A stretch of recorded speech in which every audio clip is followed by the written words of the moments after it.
En thuolo machielo majaber Nyakwaramogi sama waikore Ramogi TV mar kelo ni weche manyien mag migago gin weche mawuok e pachoka kaachiel gi bende wabiro kelo ni weche mawuok e piny Ufaransa kama tuke mag Olympic ibage.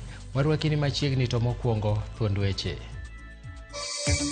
Kik wabed gi jomoko ma ka gimoro biro ichalo jahanya mudhi tito hanya dala ng'ato to koro idwa beto kuon molo kata wuon dala. Gavana Masia James Orengo okwedo wach duond buch ODM tiyo kanyakla gi sirikal mar Kenya Kwanza. This freedom that you see people being appointed from the opposition, it was not brought by any other person apart from Raila Amolo Odinga. Jagoro mar kotu Francis Atwoli odok ne Raila Odinga kowacho ni gik ma Raila timo gin makelo lokruok makare ne jo Kenya. Chenro mar manyo ringre ji dhi mbele piny Ethiopia tok sinyruok mar lowo ma nyaka sani osenego ji maloyo 200.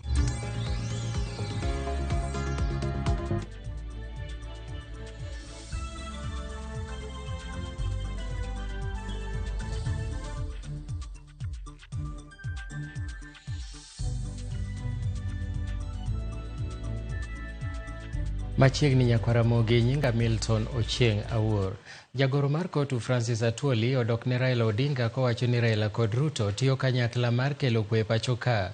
Atwoli manowuoyo e boma ma Kisumu okinyi ma kawuono owacho ni onge chieng' ma Raila biro weyo kedo ne jo Kenya. Omedo ni piny owacho owinjo mi Raila osara kuom tich mosebedo kotimo ne jo Kenya.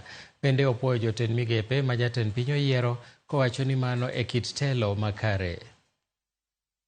If the president, in his own rightful thinking, and the Honorable former Prime Minister, my brother-in-law Raila Amolo Odinga, they decided to make sure that some party from Azimio, where I was, must contribute to the stability of the country. I was not privy to it, and I was not competent, and I'm not competent to say it was wrong. But what I want Kenyans to realize is this. This freedom that you see people being appointed from the opposition, it was not brought by any other person apart from Raila Amolo Odinga. People should know that. And there is no any day Raila will let Kenyans down. That's what I want you to understand. Let this country be the way it is. Give the president freedom to choose anybody he wants to be with, comfortable in the government, so long as there is stability in our country. Let's not condemn and say, oh, Raila did a big mistake, did this and it is what he fought for. And it is the time Kenya government should put him on high salary without working. Yeah, for the contribution he made. E kinde ni majatend piny Kenya William Ruto dhi nyime kod chenro mar chuogo buch jotend migepe mare manyien, okang' ma kamano medo yudo kwet kowuok kuom moko kuom jotelo kod jopiny mawuok e gwenge mopogore opogore pachoka. Okang' ma loso sirikal monywando josiasa mawuok e duond buche mopogore opogore kaka mago mag ODM ok omoro moko kuom jopiny. Jatend migawo machon mar Cecily Kariuki oparo ne Ruto ni dwaro mar jopiny kod rowere mag Gen Z mar ketho buch atend migepe mare mokwongo ne ok en mondo mi oduoke tich jotend migepe mane otero pacho. Kariuki bende ne ok orwako okang' mar gwelo jod bura e buch atend migepe ka olero ni nitiere jolony mathoth manyalo kawo lemo makamago. Rais aliwasikiza wa vijana. Ile finance bill akaiondoa ya kwanza. Na nimshukuru.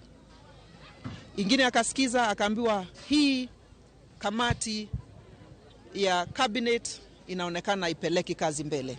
Akawangoa.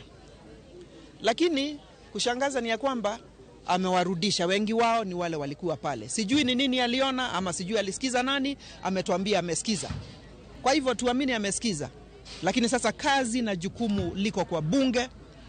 Ndio bunge nalo liende lichunguze, waulize kwa nini yule alikuwa ameondolewa, ni kazi gani alikuwa ametenda, ni kazi gani tunaona, na wapitishe wakijua ya kwamba macho yote sasa ingali pale tukiwangojea tuone ile uamuzi watatoa.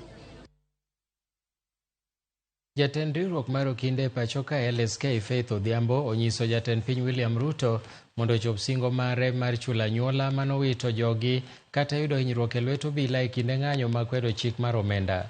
Kotwak kod jofwamb weche e kinde romo mar tiyo gi lony manyasani e kelo lokruok e bore Nairobi, Faith nolero ni moko kuom anyuola manowito jogi pod kale midhiero mapek mar solo omenda mar dhi iko jogigo, kata odoko ni Ruto to nosingo ni biro chulogi e bwo jumbe 2 mokalo. Bende oseyo jatend jomin wach Renson Ingonga kuom bolo lwete ni ok onyal mako bura e doho ne obila majendeke mane ochielo roweregi magina e kinde ng'anyo kaluwore ni onge mar neno moromo, konyise mondo mi oti kod teko machiko miye e choko neno mar tero obilago e doho. The reason why he does not have those statements is because they have not facilitated an environment that people can actually report. And most importantly as well is that the head of state spoke in his last speech saying the way they will support these families, ensure they get compensation. Most of these families, apart from those who even have lost their loved ones, some who have been injured are still struggling.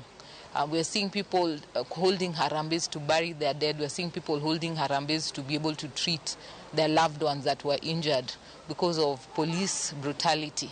Let us actually see tangible action. Let us see the head of state coming out and setting, even if it's a kitty, or how will they ensure that they'll compensate most of these victims, because the reality is the current environment and the consistent conduct of the National Police Service to use excessive force and the issue of the continued disappearances does not give people confidence in the National Police Service.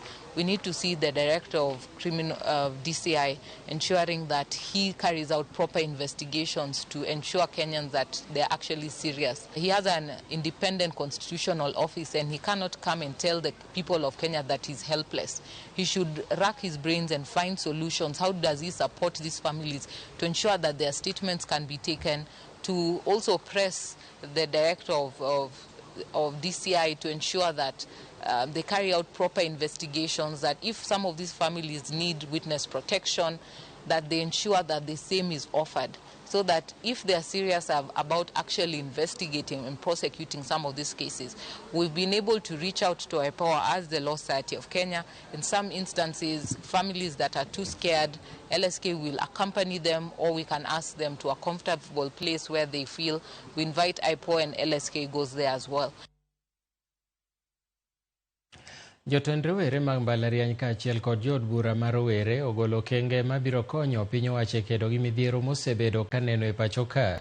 E romo mane gibago e kar tiegruok mar Kenya School of Government, gigolo okengego kamoting'o kedo kod mibadhi, ndiko rowere e tije kod keto arita ne jogo magolo maling'ling' mar mibadhi. Jood bura ma Manyata Mukunji John Mwaniki, ma bende en jakom od bura ma ochung'ne rowere, kod nyawadgi mar Senate Helenia Lemanlentian ne oyango ni rowere nyaka sani keda ne yudo kombe mag siasa pachoka, kendo piny owacho nyaka ne ni ochoko pach rowere okenge duto ma piny owacho tayo. Whether it's EACC, whether it's Office of the Auditor General, whether it's the IPOA, NCIC, Public Audit Committee, National Assembly at the Senate, all different committees thereof, ODPP must be independent. I think it has been a very dark point on this platform today. I want to belabor that. The problem with our country is in the mindset. Because I love one suggestion that we scrap off the campaign fees, the handouts during campaign, yeah? Have you ever seen anybody dishing out money in the US, in the American politics? In the US politics, no. In a lot of established democracies, globally, even the West, we have never seen. In fact, we saw somebody in France, leaving his seat and going home on a bike. In the UK, the same thing. Rudi kwenu vile ulikuja. Because a leadership is not an opportunity for self-enrichment. I also agree 100% with all of you that I also put my name and my affirmation that I agree with all those recommendations that have been given by all of you. But let me say that it is a start of the journey.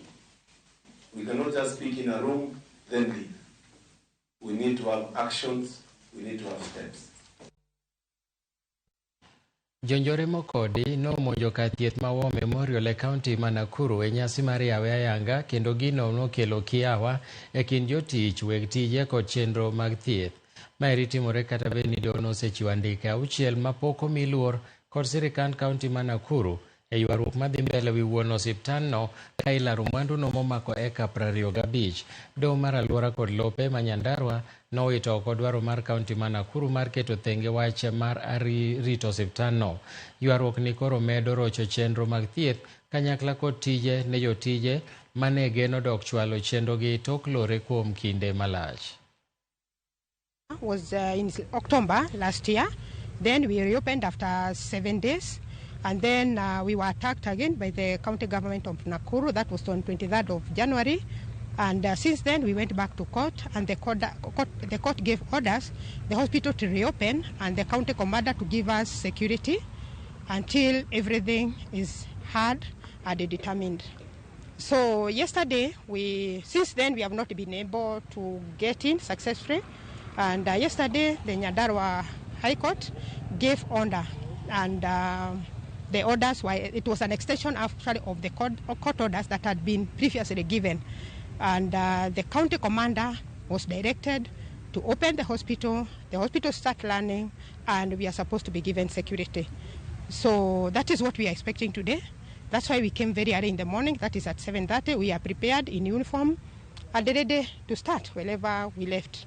So until that 10 a.m. when now the goons invaded and they started causing chaos. Tendun bura mar ODM odagi moumo ye piny ni ok gidonji e sirikand Kenya Kwanza motelie kod jatend piny William Ruto e sama gavana Masia James Orengo to pod golo siem ne ODM ni winjruok magi temo keto kod jatend piny William Ruto ok long'o kata matin. Millicent Adhiambo miyowa ler mathoth.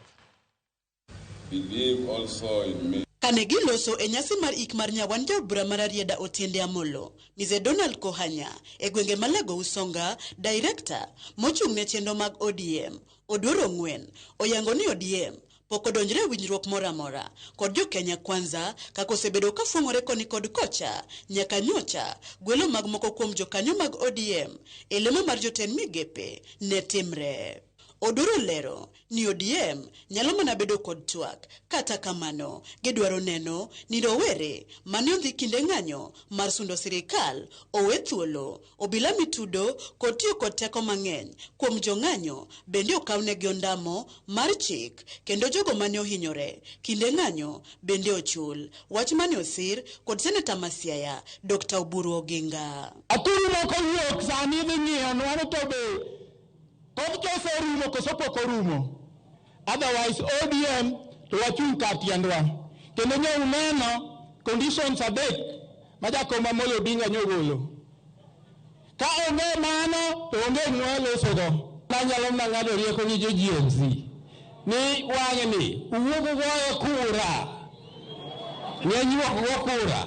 Kichan gima ng'eyo kako Oburu Oginga ni party marwa mar ODM ok odonjo e sirikal. Kata obedo ni moko kuom jotelo kod jokanyo mag ODM tamore wach donjo e sirikand Kenya Kwanza, gavana Masia James Orengo to chung' e wi koke ka osiemo duond od bura mar ODM ni obed motang' kik tem riore ni donjo e winjruok ma ok odhi kare gi jatend piny William Ruto, okang' motiso ni en Holy Alliance gi dho ngere. Gima Raila Amolo Odinga wacho kendo kino bed kae, wan go tiende ma kaweche okethre, ji odonjo gimoro moko ng'e kore ni dhi uyal. To sami loso gino to bende ji ok dwaro machiegni. Koro kosekethre to koro iluongo. Mano nyaka wachnu kendo joma chayo Gen Z akelo fuo machalo nade. Orengo bende otielo ni wach twak kik dhi nyime kapok familia mane ohinyore kod mago mane owito anyuolagi kinde ng'anyo mar sundo sirikal oyudo ratiro margi. Owacho ni jatend piny William Ruto chal ka gima temo nego demokrasia mar multi-party, wach mane osir kod jatend duond od bura mar Roots George Wajakoya. I stand with the chama ma Orange Democratic Party. Tange niko kwa luo laini maber. Tuabro bero kaka kadu. Wane uwondi jin. Ni walberu ni chama chiel. Wiliro gidonje. Shikuku kene mnotamre. And Kenya became a one-party state. Ruto is killing political parties. Ose mwenye Jubilee. Wabinde ODM kwa kwa tangu kwa mwani. So we have to be very careful. I'm going to fight with Gen Zs. And I'm not joining Ruto's government. But for the bishop, you are one of the most liberal Anglican bishops we have in this country. The church has now lost its focus. You want us to pray for peace. Jalup Governor Makisumu, Dr. Matthew Zowili, Kachiel, Kodja Bramalego Usonga, Samuel Atandi, Toopwoyo, Okangmaru Were Magjenzi, Osekao, Marsundo Sirikal, Kakoro, Gijiwogi Mondo, Grit Martin, Gineane, Kadwachgi, Ibro Chopi Kata Oyo, Katandi, Oleronijo Kanyumag ODM, Madhitio Sirikan Kenya Kwanza, Dhimana Telonegi, Kagirito, Tuak Manimba, Kotent Kenya Kwanza. This country was gone. Ilikuwa naenda kabisa. And I would like that in everything that we are doing, we need to think about the issues that we have raised. ODM is a democratic party. Ma jinya kawapachiki freely and freely. Kedo ngado kipar nika ngado wachapache ODM tono ngano koso. ODM en party mutingo kabila te. To an meli asinyizo interest mara Uganda luo. Pogruok e paro makama. Minjo tok jatend piny Kenya William Ruto, negwelo jokanyo ang'wen mag ODM, elimo mag jotend migepe, tarik 24 mar jumani. Millicent Adhiambo, Ramogi TV. Jatend piny William Ruto orote mag lito gi kuyo mare ne piny libamba ma Ethiopia bang' moko kuom jopinyno wito ngimagi e sinyruok mar lowo manotimore e gwenge mag Godzi Kebele. Ruto osingone Prime Minister ma pinyno Abiy Ahmed ni Kenya biro konyo pinyno e yo moro amora. Sinyruok mar lowo no ero noweyo ka ji maromo 257 wito ngimagi ka maromo ji 15,000 noyudo midhiero kendo koro dak e kembe mag jot. Bende jatend piny William Ruto opwoyo apisas mag pinyno kod msalaba makwar ma Ethiopia kuom kedo matek e reso jogo ma pod oum gi lowo.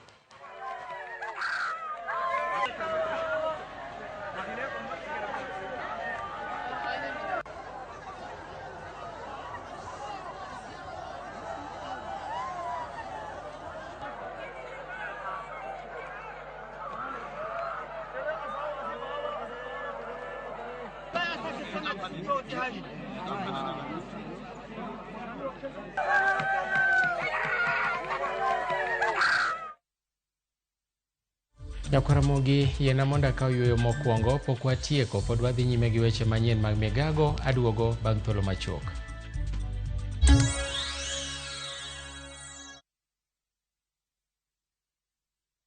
Secure your future through flexible savings with Haba Haba na NSSF. Save today with as little as 25 shillings daily with the option of withdrawing 50% of your contribution with interest after consistently contributing for 5 years. Just dial *303#. NSSF, growing you for good.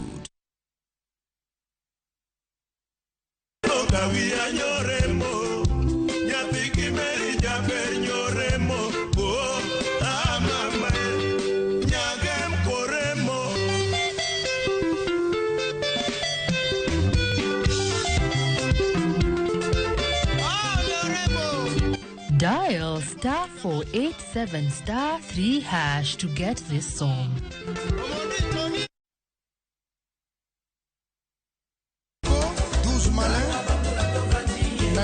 Wakelonu chenro mar tiedero. Citizen Kenya, Freddy Afune Papa. Kama yude mor mar wende mag rumba kokelni kod Ng'inja the Entertainer kod DJ Smollett. En miel gi wer motimo Cathedral. Eye kanyo bende wakeloni jangolo mar juma.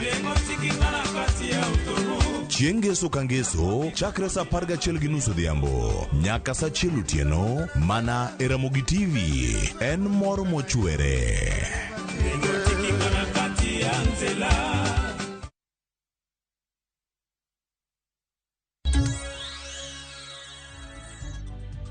Machiegni kendo nasingono ni wabro kelonu weche motudore gi weche mag Olympic. E seche ma piny mangima chano mar bago nyasi ne odiechieng' ma tuo mar hepatitis B, atamalo ma tuono e counties ma Baringo, Migori kod Turkana bende medo idho. Kaunti ma Baringo oseyudo atamalo 11 ma tuono ka ji mang'eny wito ngimagi. Ka nonro yango ni rocho ratich jogo man gi tuono osebedo gatamalo mamalo ka ji mathoth bende osebedo ka wito ngimagi. Florence kod Joseph Mangi tuono yango ni gisebedo ka gineno medruok mar tuoche gwengego. Ka Ibrahim Sumuko ma en jalony weche mag thieth e kauntino yango ni kauntis oseyudo kes maromo 700 ma tuono e gwenge ma Marigat. Ilisemekana hii urogi inabebwa na makucha hiyo dawa. Mtu akikukuta ukikula anakuwekea kwa chakula. Sasa ndio nilikuwa najiuliza, mimi nilitembelea mkutano gani ama sherehe gani ndio nimewekewa hii uchawi? Scientific approach to treatment is what wins. So we need to send out the right messages out there so that we demystify the talks out there. Tulipata kupoteza watu wengi sana. Hasa kwa kijiji changu mimi tulipoteza watu karibu zaidi ya 3 na kwa sababu ya ugonjwa. Manake tunaposika tunaambiwa aliaga kwa sababu ya hepatitis B. So ikachukua sasa mkondo mwingine. Watu sasa wakaanza kujiuliza hepatitis B ni nini. Unfortunately, there was shortage of vaccines for hepatitis B, and they are not stocked at KEMSA. It used to be stocked by a company called GSK. We were told that they left the country sometimes last year, and the only people who stock it currently is Meds. Unfortunately, the vaccine is also a bit expensive because one jab is around 250 Kenya shillings. There is less awareness about the hepatitis, and therefore the Ministry of Health through NASCOP has decided to set up a unit which primarily focuses on viral hepatitis. Nyakwaramogi wachope giko mar weche manyien mag migago gi thuoloni. Erokamano ahinya Mami Makosele, iwacho ni isebedo kiluwo weche gi yo makare. Gladys Onyango mani Kabondo, erokamano ahinya kuom bedo kodwa e thuolono duto. Nyakwaramogi, jaluo wacho ni jogi e joka lewni magiloko. Pod en mana an aduogo gi jowetena bang' thuolo machuok e paw tuke. Nyinga Milton Ochieng' Awuor, ber gi giko dira majaber.